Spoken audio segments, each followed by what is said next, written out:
Hello again. We are live once more. Thank you for your participation and for your interest. This is a first. Before the GMS, we decided to organize this video conference to give the chance to those who want to vote electronically to participate in a debate related to the topics of the two GMSs convened for next Monday at 10 and 10:30. Before we move on to the questions and the debate, we would like to say two things. First off, we already have 5 questions that were sent via email, and we are going to answer them before we move on to discussions. And I think everyone is very interested in our topics for today and interested in finding out what the status of the DECIROM project is. We can say that right now, TTS has initialized the contract, and we are waiting for initialization on behalf of sellers. In terms of logistics, it's more complicated. There are 4 sellers, but we are waiting for the contract to be initialized by the sellers. I'm going to move now to the 5 questions that we received online from Mr. Nedelcu and Mr. Vasile. The first question relates to the goodwill registered in the financial statements of the DECIROM, and he's asking if we can give details regarding this goodwill. Unfortunately, right now we can't give out any details. We can't give out any information from DECIROM's accounting structure. We're not even shareholders right now. After we are going to be shareholders, the situation will be different. But what will be different essentially is that DECIROM will be included in the financial, they will move to IFRS, because as far as I know, they are not using IFRS, and they're going to make the move to IFRS, and their statements will be consolidated at group level, but this will happen after we take over the company. The second question related to our investment in DECIROM. Mr. Nedelcu asked this question, starting from the fact that our investment would amount to 33.3 million euro. How do we estimate DECIROM profits in the future, and how do we expect the company to evolve? A correction, and I want to start with it.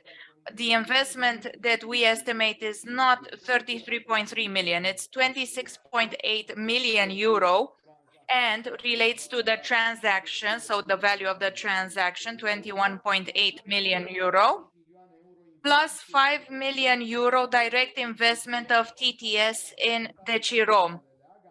We presented in the GMS materials, out of 10 million euros estimated for investments conducted by DECIROM, 5 million will provene from DECIROM by means of a loan, most probably, and then we are going to guarantee that loan.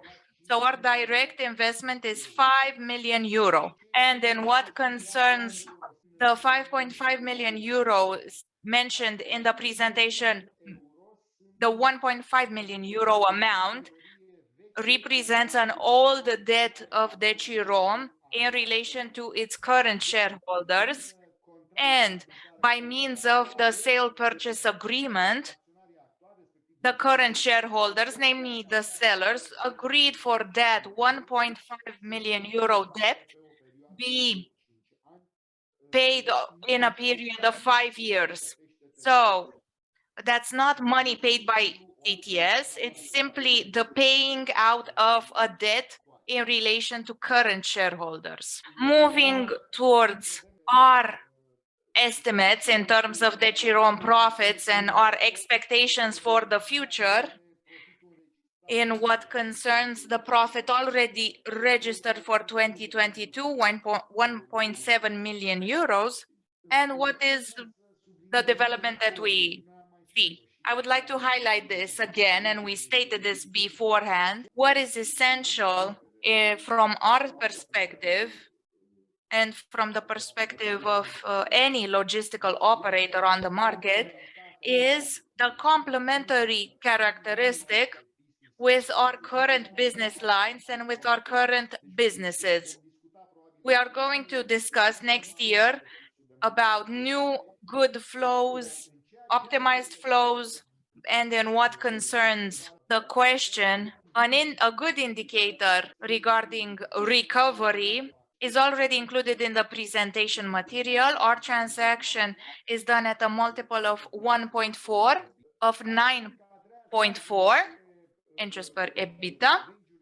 And this qualifies within all ranges that we have analyzed in relation to similar transactions that we took into account in the assessment of the transaction.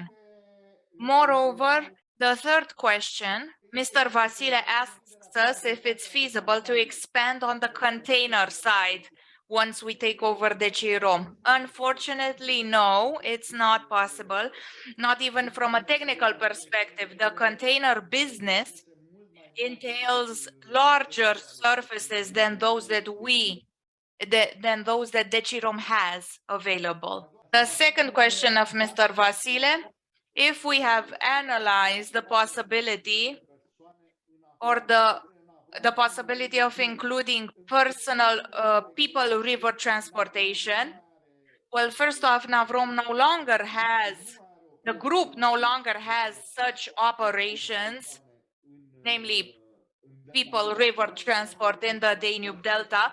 Mr. Vasile probably refers to Navrom Delta. Navrom Delta was a part of the TTS group until 2017, I believe, or actually 2016 even. So Navrom Delta is no longer a part of the TTS group.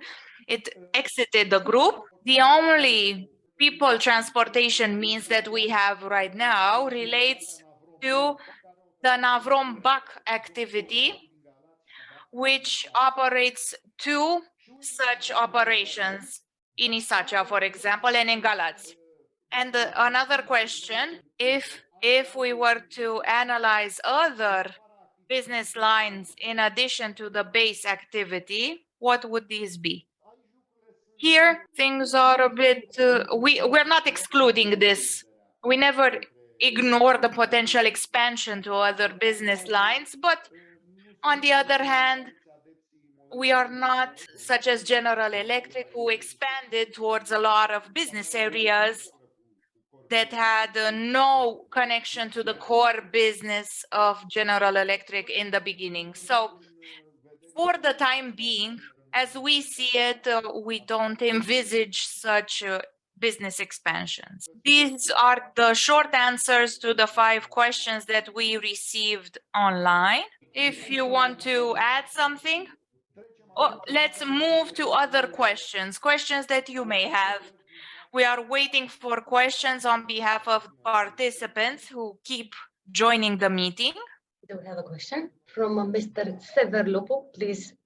Good afternoon. Can you hear me? I would like to highlight this topic of Decirom and the profitability of the investment. Of course, I do not doubt that it made some calculations. It's obvious. You mentioned a multiple of the enterprise value over EBITDA of 9.4%. From what I managed to see, Decirom had a profitability of an average one, 2 million lei in the years prior to 2020 or 2021, I don't remember. So from the information I could gather on the internet. So in 2021 or 2022, I don't remember exactly the year, it was a high jump of profitability to 8 million lei. Can you please tell us the value of EBITDA that you considered when you're talking about an average of the normal years with the 2 million lei profitability, or did you include also the 8 million lei? It's a multiple.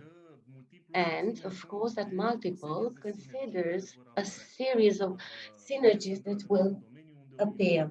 It's an area where an investment is seldom It's a low area, but so that we can consider, do you have an IRR, rentability, return on investment?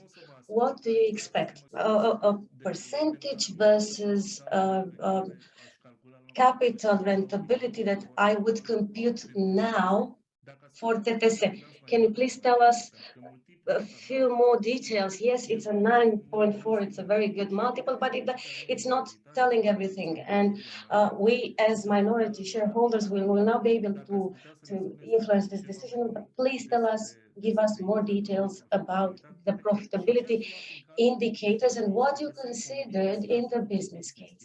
Because of course you made a business case where you stated that you made certain hypotheses with all the information at hand. Thank you. It's a debate. Interesting debate. Decirom has a history of its own, as any company. And the figures you stated are as a consequence of their history. And the current shareholders, this is a public information, this is nothing insider, they're cement traders. They built a modern base in the Decirom and worked very good up to 2015, 2016. Now, all of a sudden, the cement trade has gone down. And the company had several years were very difficult. If you look up the information in the history, they had several years with big losses. There were changes in management and in the idea of the company, the strategy of the company, and they stabilized on merchandises that can replace the cement. And we're talking about fertilizers. So the Decirom became one of the main players in the fertilizer industry, the solid ones, in the port. So what we could see last year in the exponential increase is the result of a better market. Of course, we must state that, but also of certain investments and deep restructuring in the company. Investments and restructuring that are still undergoing. And in the shareholder, in the BOD, and in the transaction, this restructuring process will continue, and it will be a part of the integration of the company. So it has currently three types of merchandises. It's actually, of course, a symbiosis with us, synergy. We have steel, except the very heavy ones. It doesn't have the technology required, and of course wood, aside the fertilizers, of course, the wooden products. This is what they were, supposed to do. So the evolution of the Decirom should not be also considered from a financial perspective, but in a continuum. So the figures for the Decirom are higher this year than the 4 months from 2022.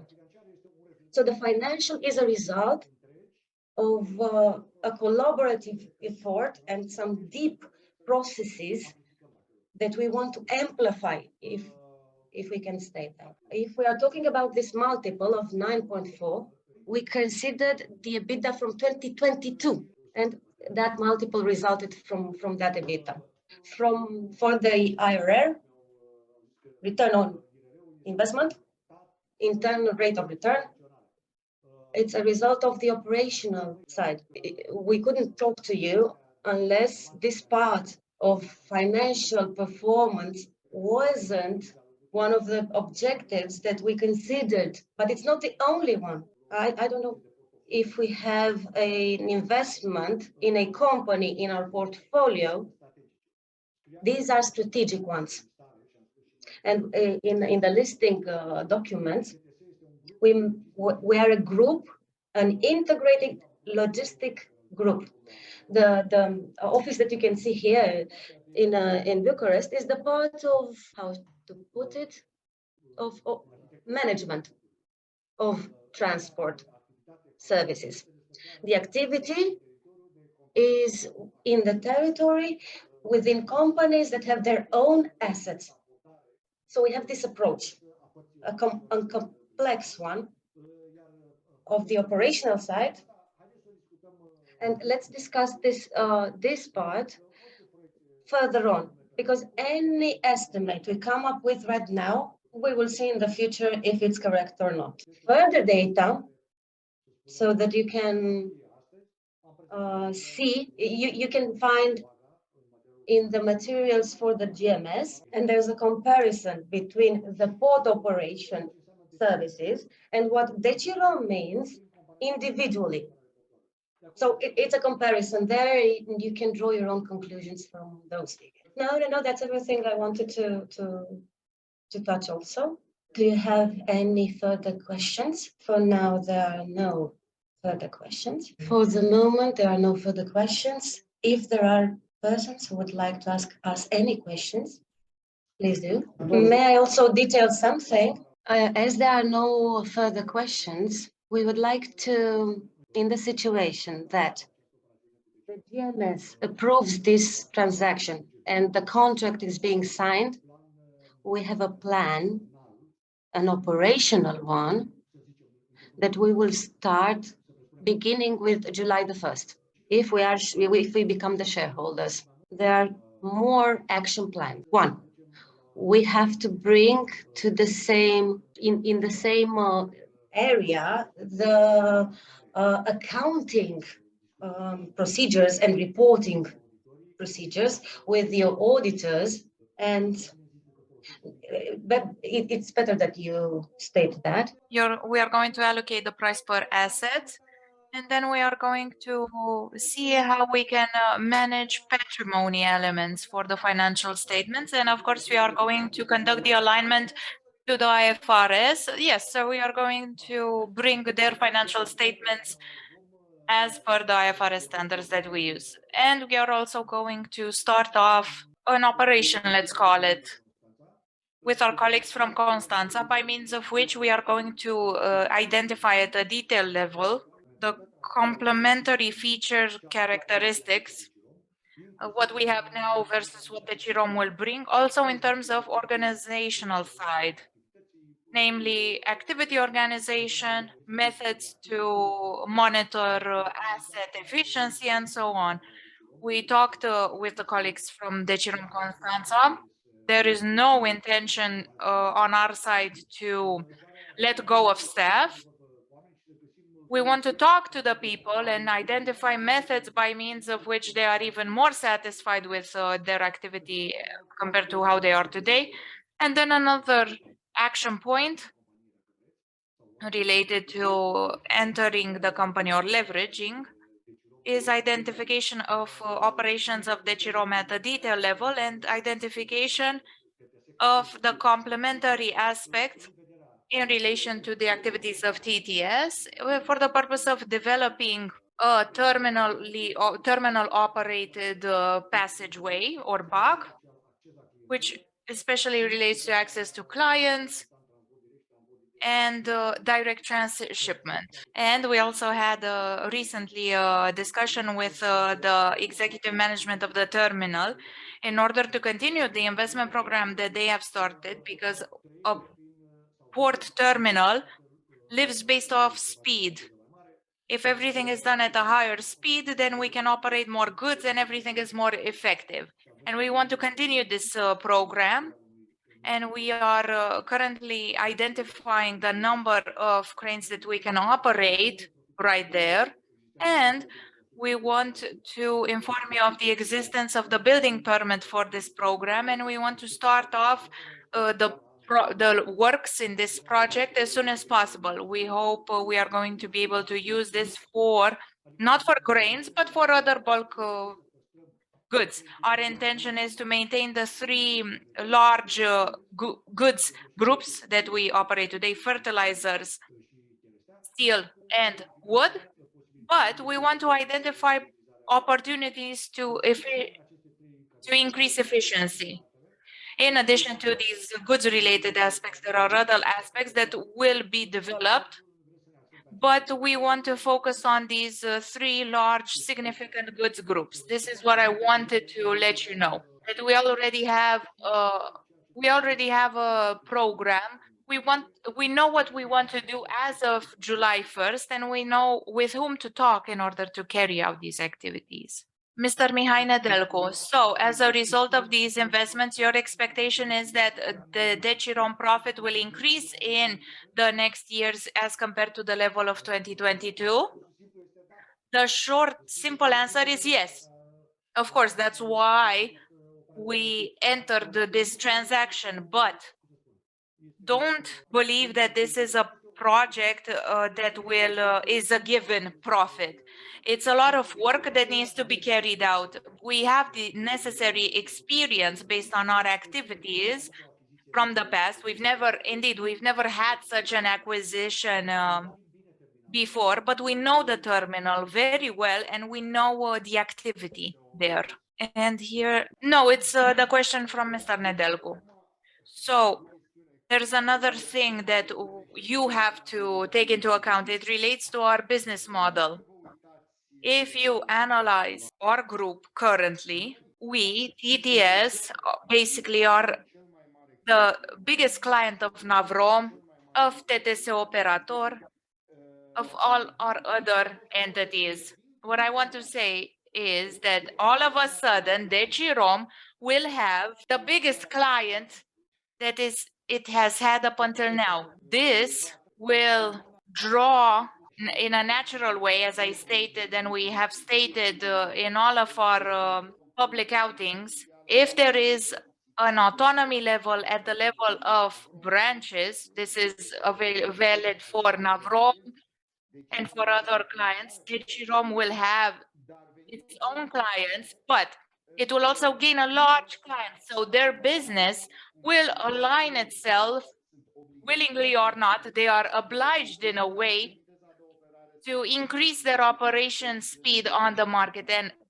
optimize their activity. By means of this optimization of activity, the profits will increase. We are not simply portfolio investors to take over the profits of the company without any endeavors. The gain is not at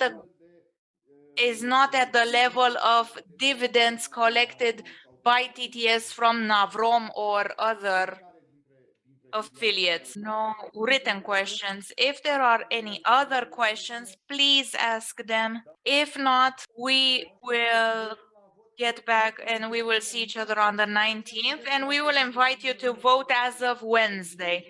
On Wednesday, we should receive the register of shareholders as per the reference date from the depository. We are going to announce the start time of the voting process. And as always, those who want to vote by means of the e-vote platform will vote by the day on which the GMS will be organized as per the topics notified on the agenda. So as of Wednesday or Thursday, you are expected and invited to use the e-vote platform to vote on the two topics as of next Monday. We have another question? Mr. Pushkaragiu, thank you. We thank you as well. And we'll talk again at the GMS. Have a great day, everyone.